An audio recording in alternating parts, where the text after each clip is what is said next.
आसंता 2024 साधारण निर्वाचन को आउ अल्प दिन व्यवधान रही बेले निजर प्रस्तुति आरंभ कर विभिन्न राजनैतिक दल।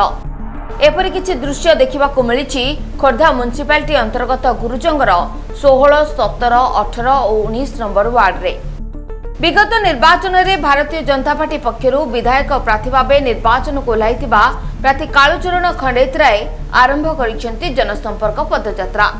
एने सकाळु सकाळु गुरुजंग ग्रामर आराध्य बाबा धवलेश्वर पीठ में पहुंची पूजार्चना पर पदयात्रा रे घर को घर जाई प्रधानमंत्री नरेंद्र मोदी का लाभार्थ योजना संपर्क में अवगत कराउछंती।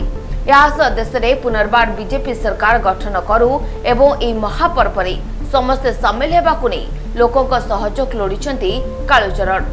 सुनंतु कोन कहउछंती।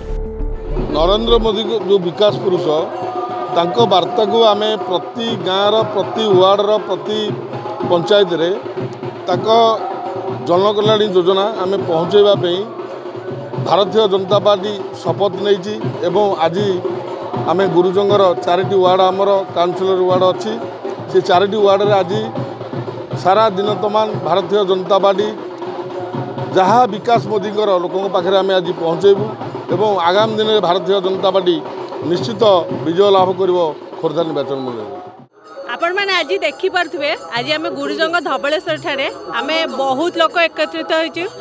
जनसंपर्क पदयात्रा आम करछु।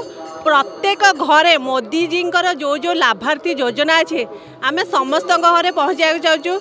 फॉर एग्जांपल मु आपको गोटे कथा कहना चाहूँगी घर घर योजना है मातृवंदना योजना है आप देखिपे एसएचजी महिला मान जो भी जहाँ भी आपन को टंका मिली 60% मोदी जी रोचे तेणु सेंटर यहाँ प्रदान करेणु यही सब जिनस आम आज पहुँचाई चाहूँ। घरे घरे महिला मान पुरुष मान आम जन चाहूँ आपण को जहाँ भी मिलूँ से मोदी जी आपण को सेंटर आपन को प्रदान करटा आमर लक्ष्य जे आशा जे आम भारतीय जनता पार्टी को केमती आगू को बढ़ेबा एवं सरकार सेंटर आपन को कौन कौन दौर से विषय आम अवगत करवा यहाँ हूँ आम प्रथम लक्ष्य।